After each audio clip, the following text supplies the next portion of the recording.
아빠와 함께 시네마 천국. 안녕하세요. 아버지와 교육연구소 김용익입니다. 여러분은 혹시 자녀를 대하는 자신의 양육 태도가 어떤지 생각을 해보신 적이 있나요? 사실 많은 아빠들이 그런 생각을 해볼 기회를 갖지 못하고 그저 자신의 부모님의 모습을 답습하거나 때로는 자포자기했다가 당장 아이하고 문제가 생기면 그제서야 자신을 되돌아보게 되는데 그때는 이미 자녀와 관계를 개선하기엔 시기적으로 너무 늦어버린 경우도 있는데요. 오늘은 그런 일이 생기기 전에 아빠로서 자신의 양육 태도를 점검해 보는 시간을 영화를 통해서 가져보도록 하겠습니다. 오늘의 영화는 바로 벼랑 위의 포뇨입니다. 인간을 몹시 싫어한 마법사인 아빠 후지모토와 바다의 여신인 엄마 그랑막말의 사이에서 여자아이 포뇨가 태어났습니다. 포뇨는 물고기 모습으로 바다에서 살아가고 있지만 바다를 따분하게 생각하고 물속보다 육지를 동경합니다. 그러던 어느 날 포뇨는 바닷속 궁전을 빠져나와 사람들이 사는 해안가에 올라갔다 실수로 유리병에 갇히는 사고를 당합니다. 포뇨가 유리병에서 빠져나가기 위해 안간힘을 쓰던 중 마침 그곳을 걷고 있던 5살 남자아이 소스케에게 발견되고 포뇨를 물고기라고 생각한 소스케는 유리병을 깨서 그녀를 구합니다. 언덕 위에 집에 살고 있는 소스케는 포뇨를 집으로 가져가 물동에서 키우려 하지만 말을 하고 햄도 먹는 포뇨가 보통 물고기와 아님을 금세 알아차리고 자연스럽게 친구가 됩니다. 한편 포뇨가 사라진 것을 알게 된 바다속 궁전은 발칵 뒤집히게 되고 아빠 후지모토는 딸의 행방을 찾다가 결국 소스케의 집에 있다는 것을 알게 됩니다. 포뇨는 소스케의 집에 있으면서 친절한 소스케와 활기찬 육지 생활에 만족하지만 아빠가 나타나 포뇨를 억지로 데려가려고 하여 아빠와 갈등을 겪게 됩니다. 결국 바다속 궁전으로 돌아온 포뇨는 즐거웠던 소스케와의 생활을 그리워하며 어떻게 하든 육지로 돌아가고 싶어 합니다.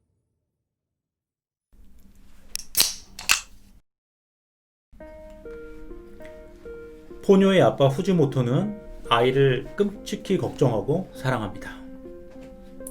하지만 그의 마음과 달리 그의 행동을 보면 자녀를 존중하고 진정으로 소통하려는 모습은 찾기 어렵습니다. 후지모토는 그저 아빠라는 이유로 일방적인 권위와 명령으로 일관하고 그런 아빠를 향해 포뇨 역시 사춘기 소녀처럼 반항을 하죠. 사실 어릴 때는 별 문제 없다가 사춘기에 골맞던 문제가 터지는 경우가 종종 있는데요. 반면 큰 배의 선장인 소스케의 아빠는 아들과 색다른 방법으로 소통하는데 바로 모르스 신호라는 자신만의 특별한 방법을 이용합니다. 이런 아빠와 자녀만의 사소하지만 아주 특별한 비밀 같은 방법은 정말 의미가 있다고 생각을 합니다. 아빠는 폭풍우 치던 밤 기상악화로 집에 돌아갈 수 없는 상황이 되자 벼랑 위의 집 앞을 지나며 아들에게 모르스 신호로 현재의 상황을 알립니다. 비록 소스케는 오랫동안 기다려온 아빠가 폭풍 때문에 당장은 집에 돌아올 수 없지만 아빠의 마음을 잘 알기에 조심해서 다녀오라며 듬직한 아들의 모습을 보입니다.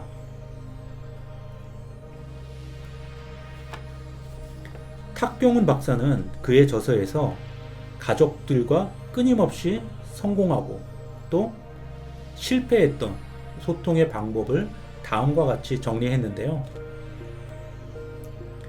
가족 회의, 가족 여행, 가족 생일, 가족 산행, 손톱 깎기 아내의 날, 생일세족, 아빠놀이,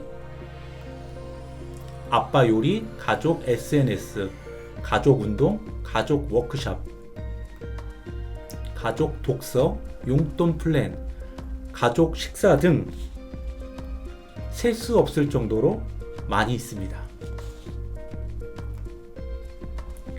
하지만 그런 나름의 시스템이 결코 하루아침에 만들어진 건 아닌데요. 일례로 그의 가족은 100개의 산을 목표로 함께 등산을 이어가고 있는데 산을 오를 때마다 산행 사진을 앨범에 정리한다고 합니다.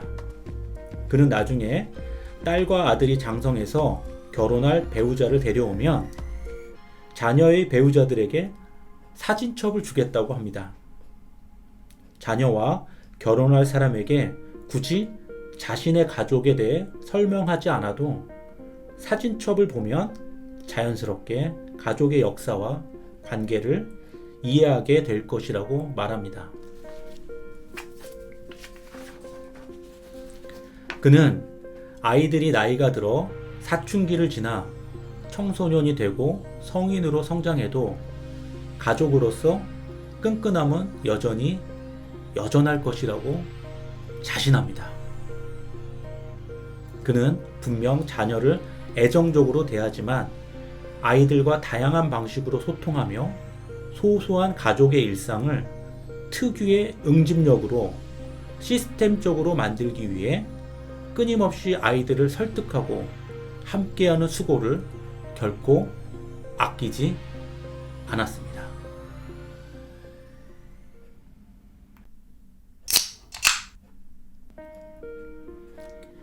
바움린드는 부모의 양육 태도를 다음에 4가지로 구분합니다.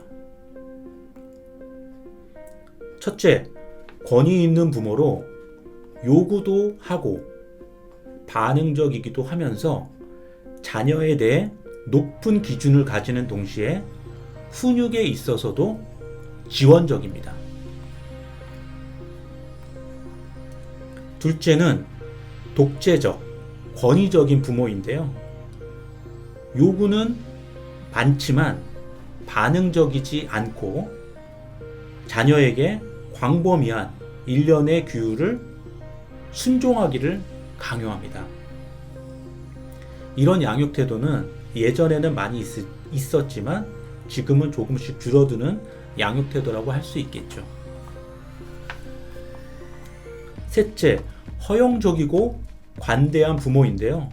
매우 반응적이지만 자녀의 자기 조절에 의존함으로써 성숙한 행동을 자녀에게 좀처럼 요구하지 않습니다. 이런 양육 태도는 요즘 들어 많이 생기는 양육 태도라고 할 수 있는데요. 친구 같은 아빠가 강조되면서 친구 같은 아빠가 아니라 어찌 보면 친구가 되어버린 그런 경우라고 할 수 있습니다. 넷째, 방임적인 부모로 반응적이지도 않고 요구를 많이 하지도 않지만 완전한 의무태만한 상태는 아닌 경우입니다. 예전에는 우리 주변에 독재적인 양육 태도를 보이는 아빠가 적지 않았다면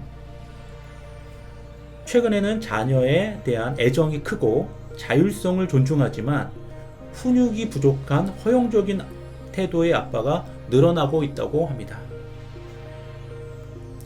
아빠들은 자녀를 온정적으로 대하지만 스스로 자기 조절을 할 수 있도록 돕는 훈육이 동반된 권위 있는 양육 태도를 갖추는 것이 필요합니다. 후지모토의 경우 아빠로서 포뇨를 끔찍히 사랑하지만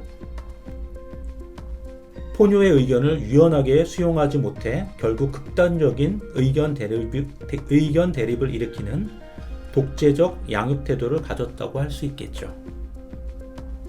양육 태도가 한 번에 바뀔 수는 없겠지만 성찰과 소통을 통해 긍정적인 방향으로 조금씩 변해가는 아빠의 노력이 필요합니다.